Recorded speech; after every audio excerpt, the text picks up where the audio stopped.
opportunity to, just punish them.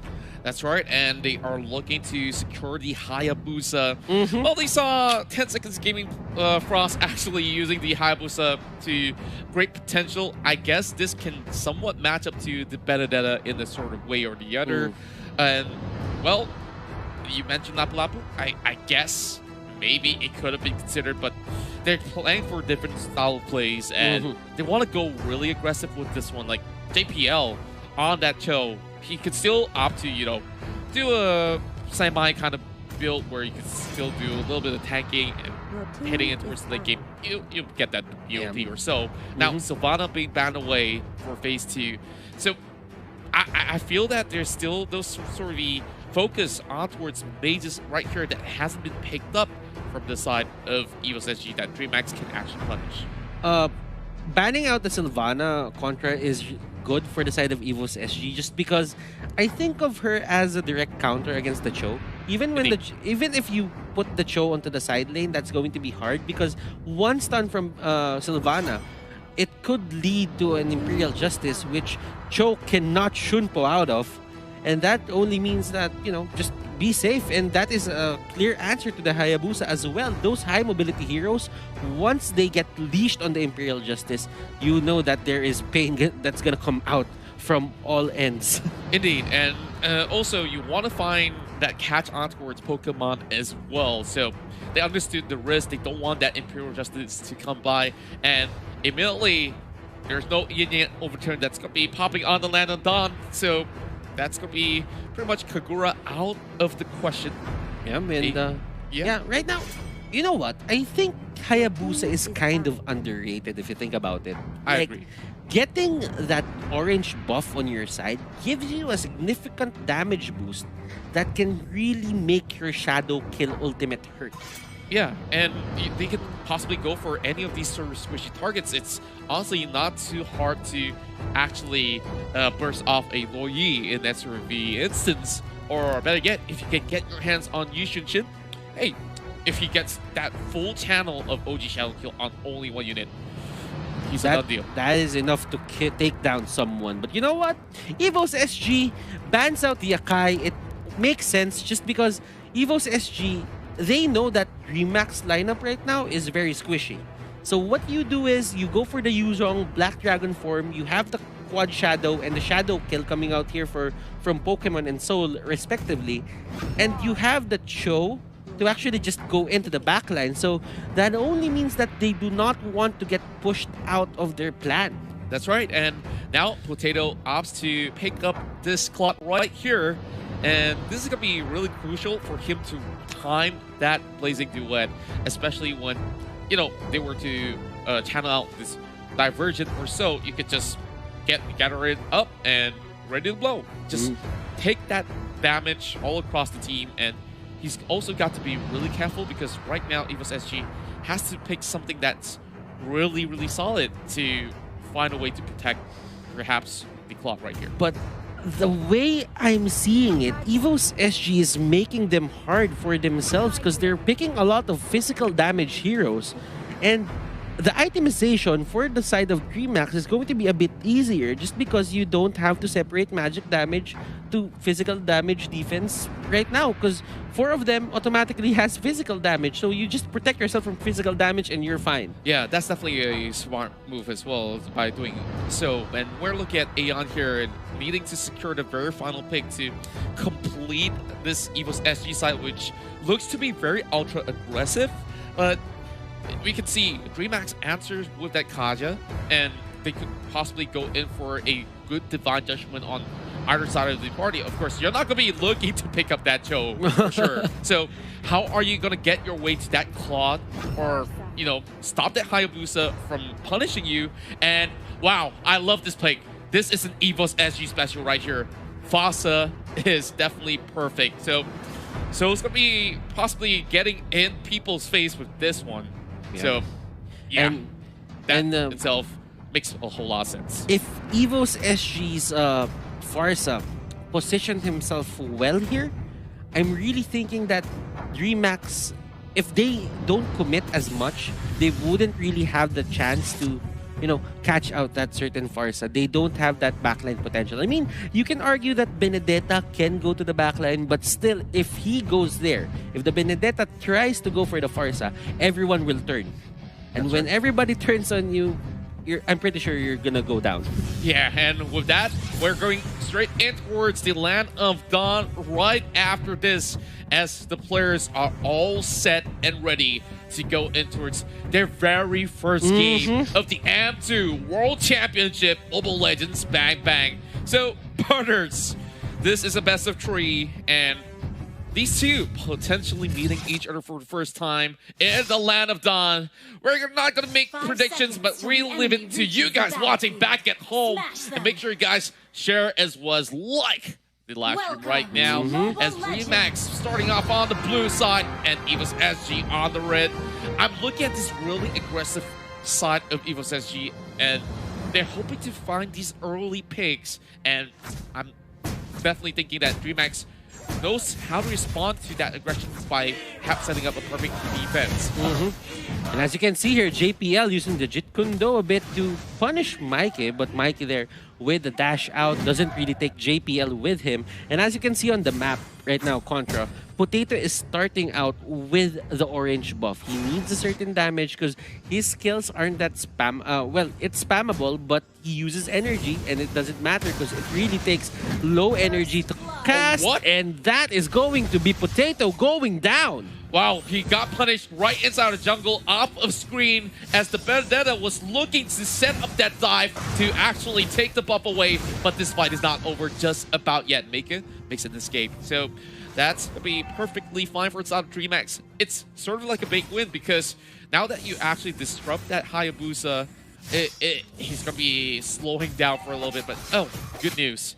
The buff is still intact. Yeah, the buff is still intact, but still, it would take time for him to clear these monsters or these creeps, just because he doesn't have the extra damage coming out here from that orange buff. Oh, bottom side is going to be a dive on towards Luis. He's overextending, and this might just be it. Oh, a little bit of slither of health as JPL forces to flicker away too deep in towards the turret range, and Luis stays alive. Was it really necessary for JPL to jump in there and just, try to harass him for a bit? He's not really with the high-end right, so I didn't really think that he could have gone for that kill, but he wasted, well, he used the flicker. Yeah, I feel like it's a little bit of an overestimation of the damage that he could potentially put out at level 2, so he should have perhaps wait for level 3 for a little bit more of that level up, and now Turtle being contested. Dreammax already having a good setup. JPL face checks in towards the bush, and oh, they might just actually set up this dive. Also with a fair airstrike, it will be the Turtle taken by Dreammax, but they are chasing right in. So looking for the target as he will be looking in towards Snakes. He might just be able to go in for the pickup here, but Holmes is there to stop him. Oh, a pause comes in at the heat of the moment. Perhaps they're hoping to find a way to snowball that Benedetta. And good news, we're back in the game. And so if he gets away with this, 100% this is not gonna look well for the side of Dreammax. But Soul is gonna go down. He gives, well, Mikey gives the kill to Homis, but Homis will take anything that he can. Since he is the Yi Sun Shin jungler. But right now, we can see the Mountain Shocker, and that will give them an idea where the players from Evos SG are. JPL gets spotted out, and Mikey there pushing him out of the lane, and the brush rather. And as you can see, this is the pressure that will come out for the side of Evos SG. They're just using Aeon. Oh, there goes JPL right in the middle of it all. He managed to dash himself into safety. And, well, great thinking right there, as, of course, they've already expended fair airstrike. No business to be dealing up top against a Kaja anyways. So they're going to take it slow, let Dreammax have what they want, but JPL is still checking in just to ensure that some of the coast is clear at the moment. So, bottom side, it seems like this Claude is just going to be having some free farm for the moment. Pokemon tries to secure the River Crab, but, of course, Lewis can't really do much out of that as JPL tries to get themselves into position. 3-3 on both of the teams, and I feel like there's not much of a lead that they could possibly garner unless they contest for the next turtle. And as you can see, the timers right now are running, and this is a very critical point in the match. I think Dreammax should not give that turtle anytime soon to Evos SG. They should contest it or probably steal it from their hands. Now, you're seeing the turtle cam. The turtle is now up. Outer turret energy shield will be down in 30 seconds. Now, these teams have priorities. And what will they prioritize? The energy shields or the turtle? That's right. Demon Hunter Sword already purchased coming from the side of Pokemon. A little bit of damage being done towards the side of JPL. Flicker being popped there by Nyx in a little great reaction. But over on the other side, Lewis caught up in between. That's not where you need to be. And it will be a free kill going over the side of Evos SG 4-3. But JPL is the next one on the chopping block. Being forced to flicker away as well. Cabral now getting a little knock. Founder airstrike straight into Cabral, bringing out the flicker as well. And this forces DMX to just retreat out of the way. That damage output coming out here from the Farce is just way too much, and with that in mind, Dreammax cannot push any further than that. And we are seeing right now a knock-up coming out from the Yuzhong. Blazing Duet coming out from Pokemon. Pokemon goes down, and that is going to be a 1-for-1. Evo Soul here using that Black Dragon form. Cabral dealing so much damage. Divine Judgment is there, and that is going to be a 2-for-1 trade favoring the side of Dreammax. That's right, and with that, for the airstrike being channeled, but Holmes is definitely safe on the corners of it all. So kind of underestimated, or did not really consider that the Kaja will be coming in anyway. So he kind of overstayed in that sort of position where he didn't really have enough HP to deal with that, but Evos at least walks away with this turtle intact. So they're now slightly ahead by just 600 gold. And now, this is great timing for the side of Potato as well. His buffs are gonna respawn in just a bit. He's working on the orange buff right now. And that means Evos SG has the capability to fight Aeon here. Might get caught out, but he gets out in time. Potato though. Oh, here comes Predator Airstrike. Trying to look for Nyx. Oh, what a shot! Flame shot as well coming out, and one more kill coming in for Aeon. 3 kills already. Cabral tries to pull Aeon right in, but Meka cannot respond. Here comes Pokemon as well. He gets that double kill. My goodness me! Lewis goes so low on his health, and it's a triple for Pokemon. Meka might just be finished off right here for an early wipeout for Evos SG. And it took time. Maniac! It took time until Claude took down that Tigreal, but still, that is a maniac for Pokemon. And right now, if you're Dreammax, you just gave 4 kills to the side of Evos SG. It's specifically the Claude. That is bad news for you. That's right. As much as they have got home is really fat in the early stage of the game, Pokemon, out of that one fight, actually took everything in the bag, and he's just laughing himself into the bank. Now, I think in a way they need to, use Cabral more, but there is a team fight happening right now. Nyx gets caught in between. That is a crossfire, but that is only one man. That is a Claude. Mikey here might fall down. Nice dodge there, and he will survive that certain fight. That's right, and at least Dreammax pulling back for the moment. They understand they could not push the issue right now. JPL hoping to steal this buff away for the members of Evos, and probably passing it to Pokemon. Making just tries to stop them, but oh, what a charge coming in. They are catching on towards Aeon, and he still survives as he floats away. Oh my god, oh my goodness. Ladies and gentlemen, that is one of the... Oh, they got the kill. Mountain Shocker. I'm actually speechless that he survived, but that Mountain Shocker really just, saved the day for the side here of Dreammax. Well, quite a sort of spoiler right there, right? Like, at least I think he absolutely forgot about the element itself. Now, Turtle being contested as well. Make it tries to charge right in. JPL all alone, but he's putting so much pressure that he's actually buying time. But Benedetta going for that split push. Man, my tongue is pretty much tied right now. All right.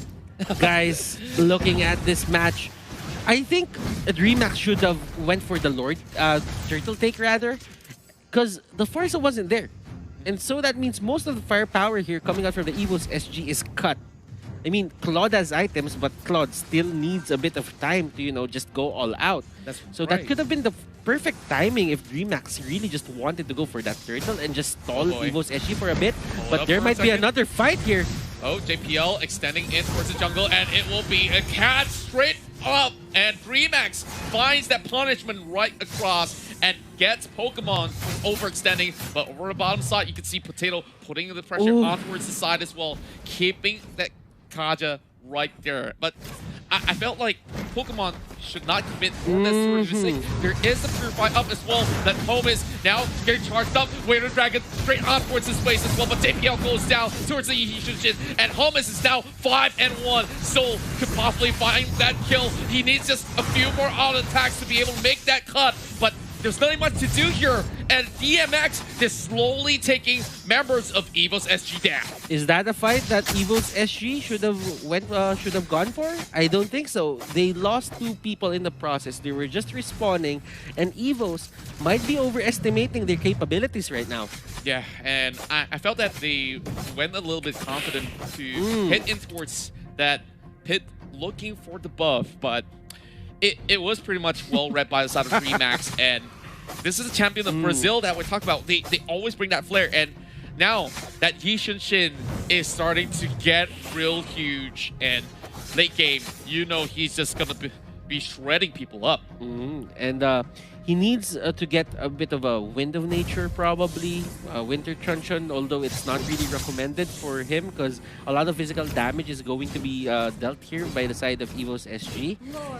But I think Wind of Nature is one of those items that he's looking at right now to just stop the damage coming out here from Potato, especially with that shadow kill. That's right. Even though they are down in sort of kills for the side of Evos SG, they do have a little slight advantage in terms of gold. Just look at how they're actually controlling the side lane so well, shoving the wave, and now with the Lord already being spawned, they are finding a way to just bait the rest of Dreammax to come right in, but they're not biting on the bait just about yet. Endless Battle being purchased. They're coming from Potato. This Hayabusa have yet to find a kill as he's just focusing on all these pushes. So great parties coming right in, but someone's got to answer that, and Benedetta being out of the picture from this team fight, it might just be advantages for the side of Evos SG. You know what? I want to talk about JPL and what he's doing right now. Go. But I can't because there's another fight. Let's go. Black Dragon form will be thrown out here. Soul chasing down Cabral, but Cabral just way too fast. And the only thing that they did there is just zone out people so they cannot contest this Lord take. There is a diversion there, but Nyx going in. Is that the best option though? That is the question, and that no is the answer. No is certainly the answer. Well, we've already seen Nyx as well as Maker getting punished. And here comes the Barrier Airstrike dropping in hot towards the South Cabral. Almost taking it out though, but Evos SG just showing dominance right now, having that Lord slowly marching in towards the top side of the map, and well, it's going to be crashing towards in the hip. So what they have to do is having members being sent further up in towards the map, which might put a threat towards the side of Dreammax side, and JPL diving in deep. He might just be punished, but you're not putting that focus onto him. Just protecting that buff at this sort of moment and slowly backing away. There's still a big elephant in the room. Hayabusa is going to be able to secure one turret for the side of Evos SG and further opening things up as Evos prepares to just pressure them to crack open the base. All sides of the map being controlled now by the side of Evos SG, and this is their only safe haven. Soul rotating in, and they only just wanted to get that turret, nothing else. They just want to get the turrets. This is systematic, this is textbook, this is good for the side of Evos SG, and they're slowly but surely peeling off these turrets onto the side of Dreammax. Oh, Dreammax responding over to the bottom side as well, just clearing all the ways. But look at Potato. He's extending all the way towards the back, but he's still massive walk away. One more HP, but the Benedetta chases right in. Luis shuts him down. 4 kills already for Luis, but Potato getting punished for a little bit of overextension. There's no need for the Hayabusa to just go right back at it. What are you gonna do when the shadows can't save you? And that is something that Potato really needs to look at. I mean, he uses the shadow kill. It wasn't enough damage. He didn't really get a lot out of that. He just peeled off some of the HP here from the guys from Dreammax, but it was divided onto many people. So I don't really think that they wanted to go for the initiation there. It's just that Potato was put in a bad spot. Indeed, and now there's going to be a Meike that's going to be having a little bit of a glimpse of members of Evos SG. Now, currently without much objectives left available, Evos SG is just going to be channeling this further asterisk for fun and add it on top of the flame shot. Why not, right? So JPL can still soak in the pressure. You know what? A lot of punish can be done to JPL with his invasion play here onto the jungle. He's been doing it ever since level 1. And I'm kind of surprised about the amount of information JPL has been getting. He's been seeing a lot of these heroes. He's been communicating with his team. And with that, you know that the Kaja could punish this Cho. Well, but they did not, and a lot of information was given. And I think it all comes down to this certain lead that Evos SG has as of the moment. Yeah, but of course, it's going to be a little bit tricky when he could just easily shoot pull away as well. And if you were to bring in JPL with, say, a Divine Judgment, like, how fast can you actually burst that Cho before he kicks you with the way of the dragon? But speaking of a dragon here, we got a big problem for Luis as he needs to dive his way across. But make it come here from the back as well. He's currently trying to catch them up, but he fails to do so. Now, with JPL still in the faces of Dreammax, it's going to be a little bit of a dance coming into it. Away on the dragon with the flicker as well. Combos in, Maker goes down, and now with the blazing duet, shredding them to pieces with the fairy airstrike combo on top. The rest of Dreammax running for their life. This is the opening that Evos SC was looking for, as they will be able to just split things up, and this might just be game over right here. The first point in the best of 3 going to the hometown favorites, Evos SG. Evos SG here with their first win of the series, and I might say JPL there just gave them a lot of information that, you know, Dreammax didn't really know what to do. I mean, they had the Mounting Shocker on their side. They should be telegraphing where Evos SG is gonna come from. But that can only do so much. Yeah, I gotta say, like, the game-winning play was coming from JPL. That